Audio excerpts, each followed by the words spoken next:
Halo teman-teman, ketemu lagi dengan saya Dr. Made Hipnotis, channel yang spesial membahas tentang dunia hipnosis, yaitu dunia tentang pikiran manusia. Kali ini kita membahas topik yang paling menarik ya, biasanya topik anak remaja. Tapi topik ini juga sering bagi orang yang sudah berumah tangga, yaitu untuk mengetahui bagaimana kita di dalam menjalin hubungan dengan seseorang itu bisa mengetahui bahwa pasangan kita itu jujur. Tentu kita menginginkan bahwa pasangan kita itu ketika dia mengungkapkan sesuatu itu adalah jujur sesuai dengan mulutnya. Tetapi sering sekali kita merasa ragu apakah yang dibicarakan itu sesuai dengan apa yang dia rasakan. Terutama biasanya selingkuhan. Apakah pasangan kita ini memiliki selingkuhan atau tidak? Nah, sering sekali hal ini sangat mengganggu di dalam hubungan seseorang, baik dalam saat berpacaran ataupun ketika berumah tangga. Nah, apakah hipnoterapi bisa mengungkap kejadian ini? Sebenarnya bisa, tetapi agak susah ya, karena untuk membuat seorang mau mengungkapkan kejujuran di dalam hipnosis itu sebenarnya tidak pernah terjadi, karena pada saat orang dihipnosis sebenarnya orang itu masih bisa berdusta. Karena apa? Karena dalam keadaan terhipnosis pun orang itu bukan berada di luar kesadarannya.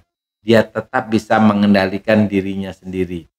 Nah, bagaimana yang ada di panggung-panggung hiburan, kenapa ada orang yang bisa jujur ketika dia berbicara? Oke, ketika di panggung hiburan sebenarnya orang itu sudah dalam keadaan terhipnosis, skenario yang ada di dalam cerita itu sudah dimasukkan ke dalam pikirannya, sehingga seolah-olah orang itu jujur, padahal itu adalah skenario yang diberikan dalam keadaan orang terhipnosis. Lalu kita kembali ke topik yang tadi ya, bagaimana cara kita mengetahui kejujuran seseorang. Kita memanfaatkan fungsi pikiran bawah sadar, yaitu refleks. Jadi kalau refleks itu biasanya tanpa disadari oleh seseorang, orang itu bisa kita mengetahui apakah dia jujur atau tidak. Pertama gini, fungsi pikiran bawah sadar seseorang itu fungsinya banyak. Pertama, memuat memori dari kita lahir sampai kita besar sekarang. Memori itu kan bisa memori yang positif, bisa memori yang negatif. Termasuk adalah perasaan takut, perasaan cemas. Jadi pengalaman kita itu tersimpan di dalam memori alam bawah sadar kita. Perasaan suka, perasaan duka itu juga tersimpan. Bahkan kita bisa mengetahui seseorang sebenarnya orang itu bisa menyukai orang lain di luar pasangan, bisa juga kita mengetahui perasaannya dia. Cuma dalam keadaan terhipnosis bisa saja dia berbohong untuk tidak bilang, mengatakan dia tidak suka dengan si A padahal dia sebenarnya suka. Ketiga adalah fungsi refleks atau kebiasaan. Kalau kita pernah melihat seorang misalnya ketika dikageti dia gagap, itu adalah bentuk refleks yang tanpa dia sadari. Kita pernah melihat orang pas kita kageti tiba-tiba dia celoteh ngomong apa saja, nah ini juga refleks. Nah, kita memanfaatkan refleks ini ketika kita ingin memanfaatkan kejujuran seseorang. Tetapi teman-teman kalau mau menghipnotis pasangannya tentu harus tahu juga ilmu hipnosis. Yang paling tidak belajar sedikit lah. Nah, kita memanfaatkan refleks ini. Biasanya dokter akan memberikan suatu cara untuk teman-teman untuk bisa mengetahui apakah pasangan kita jujur atau tidak. Contohnya begini. Teman-teman hipnosis dulu pasangan teman-teman. Caranya menghipnosis yaitu teman-teman harus menurunkan gelombang pikiran pasangannya. Jadi dari gelombang beta turun di gelombang alfa dan theta. Tapi teman-teman jangan mengatakan bahwa teman-teman mau menghipnotis pasangannya ya. Kalau teman-teman mau menghipnotis pasangannya, pasti pasangannya sudah waspada ya, sehingga hipnosis itu bisa tidak terjadi. Nah, caranya adalah teman-teman buat pujian lah buat pasangannya, misalnya katakanlah pasangannya dengan pujian ya, oh kok sekarang cantik banget gitu ya, kok hari ini baik sekali gitu ya. Nah, ketika seseorang menerima pujian, biasanya itu gelombang pikirannya jadi turun. Apalagi kalau teman-teman lakukan itu pada saat jam-jam santai ya, misalnya lagi di rumah jam 7 atau jam 8 malam, itu pasti dipastikan gelombang pikirannya udah turun di alfa dan theta. Nah, jangan sampai muncul istilahnya critical area. Critical area itu muncul ketika pasangan kita udah mulai curiga, ini pacar saya ini kayaknya mau ngorek-ngorek rahasia deh. Nah, kalau ada kecurigaan itu kita agak susah masuk.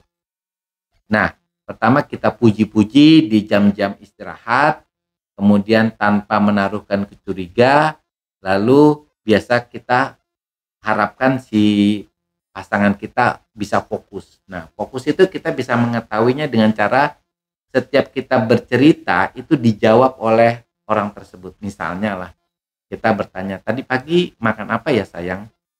Oh, tadi pagi saya, misalnya dia jawab, saya makan kentang goreng, misalnya gitu ya. Oh, habis makan kentang goreng, sayang langsung pergi ke kantor ya? Iya, saya pergi ke kantor naik apa gitu ya? Oh, saya naik ojek.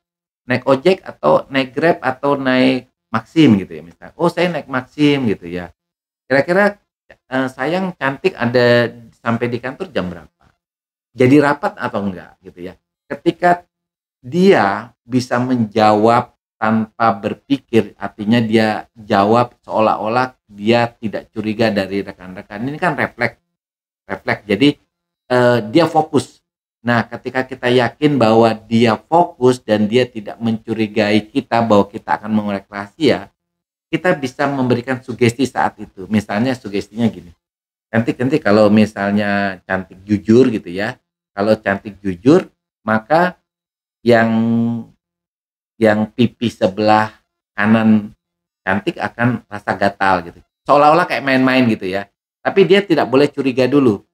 Nah, ketika dia tidak curiga, istilahnya critical area-nya tidak muncul, dan dia believe, dia fokus, teman-teman langsung sugesti.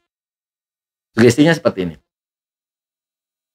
Cantik gitu ya. Jadi sebutan yang paling akrab lah. Cantik kalau misalnya cantik berdusta sama aku, maka otomatis pipi kanannya gatal ya. Tetapi kalau cantik jujur, maka secara otomatis pipi kirinya yang gatal ya. Jadi pipi kiri itu kalau jujur, pipi kanan kalau dusta. Nah, untuk kita memastikan dia ingat, kita ulangi. Kalau jujur, cantik gatalnya pipi mana? Oh, pipi kiri kalau jujur. Kalau pipi kanan kalau dusta ya. Kita ulangi lagi. Kalau jujur pipi mana? Oh, kiri. Kalau dusta pipi kanan. Oke, dia sudah berarti sudah fokus banget. Nah, tadi kita ngomong lagi setelah itu. Tadi pagi sayang makan apa? Makan ikan ya? Iya, makan ikan gitu ya. Kalau dia ngomong jujur makan ikan, maka dia akan memegang pipi sebelah kiri. Nah, kemudian cantik tadi siang rapat enggak gitu.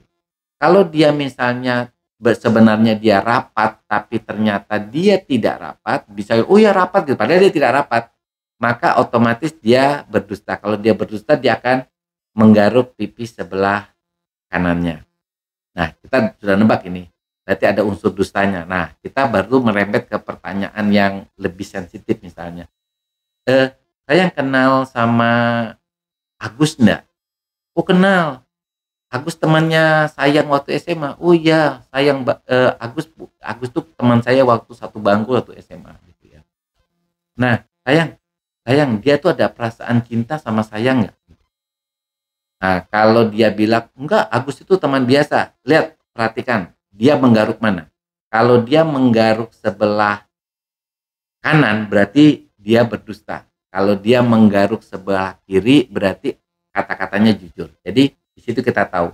Jadi pertanyaannya, itu Agus kayaknya juga cinta tuh sama Sayang gitu ya. Kalau dia ngomong bilang enggak Sayang, itu teman biasa saja, tapi tangannya menggaruk pipi sebelah kanan, berarti jawabannya orang yang di depan kita tuh adalah jawaban dusta. Begitu juga misalnya menjawab, Sayang pernah jadi mantannya dia enggak gitu. Ya kalau kita curiga dia jadi mantan.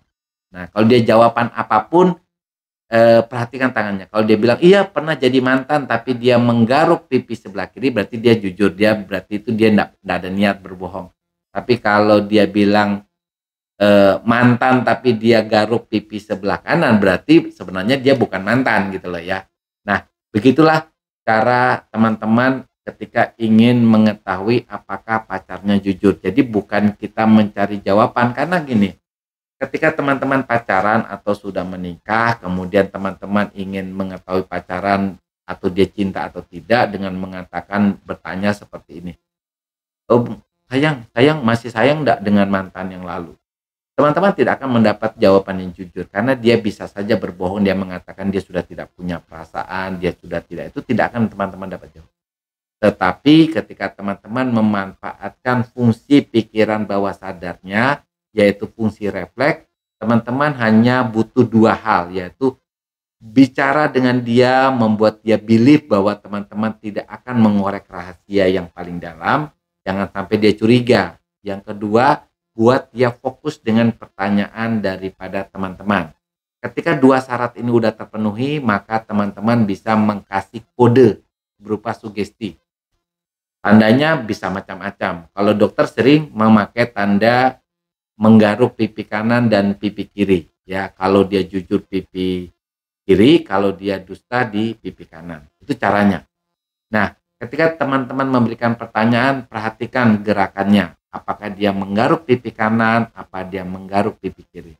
Nah, teman-teman bisa saja memakai tanda yang lain, misalnya ketika dia misalnya jujur gitu ya, maka secara otomatis dia menggaruk hidung misalnya, atau dia bersin gitu ya. Apapun bisa dilakukan dan itu bisa menjadi tanda kejujurannya atau dia berdusta. Oke, rekan-rekan, cukup sekian ya. Simak video-video selanjutnya. Oke, tetap semangat.